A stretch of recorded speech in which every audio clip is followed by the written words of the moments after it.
What's up, Porch Nation? Welcome back to Porch Nation headquarters here in Worcester, Massachusetts, as we eclipse spooky season. It was week 8 here in the Greatest League, and it was our wrap-up of our first round of in-division games.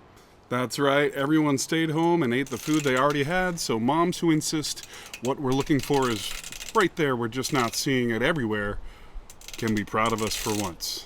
As I predicted last time, this week's games were significantly more competitive than week 7. In fact, we only had 2 teams that were sub 100 this week, and by margins of fewer than 6 points. Way to rebound, everyone. This week, our longest win streak was broken, and our division standings came into mid-season focus. All this and more. Week 8, 8 games, let's get into it. All right, it's week 8, and I still have 9 of these to produce, so let's get to the getting. Let's hit the compass clockwise and start things off in the north.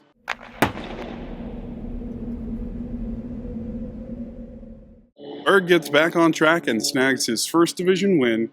D continues the longest streak in the league with 8 losses.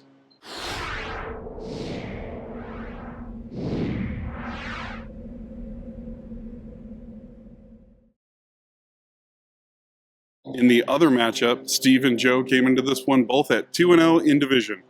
Had Steve won, he would have had that early season tiebreaker, and that would have given him the division lead.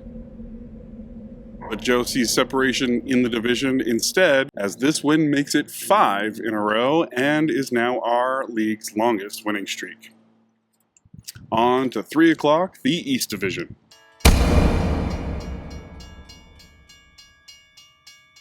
We'll start with Pete and Josh Marshall. In a similar setup, these 2 teams came in at a turning point.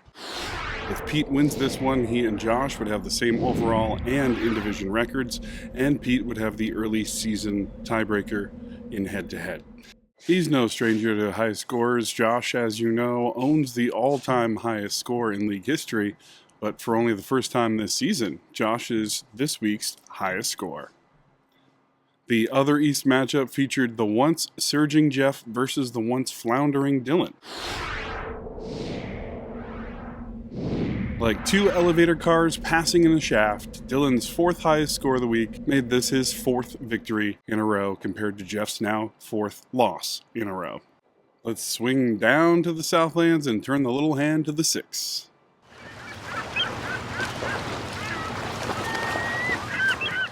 Speaking of streaks, we got 2 in the matchup between Andy and Skinner.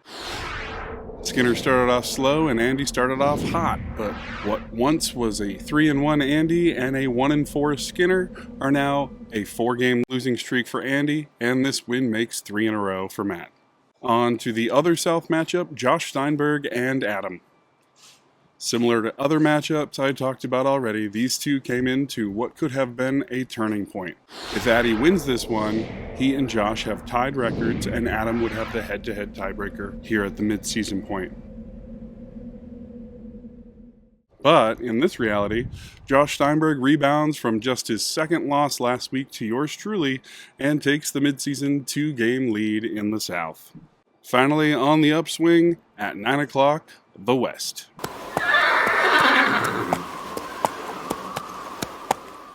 Like so many other mangled, disfigured, and detestable evil creatures that crawl back from the dead in a magical pet cemetery, I've made my way back from the bottom of the depths to a 3-way tie at 3 wins for 2nd place in the West.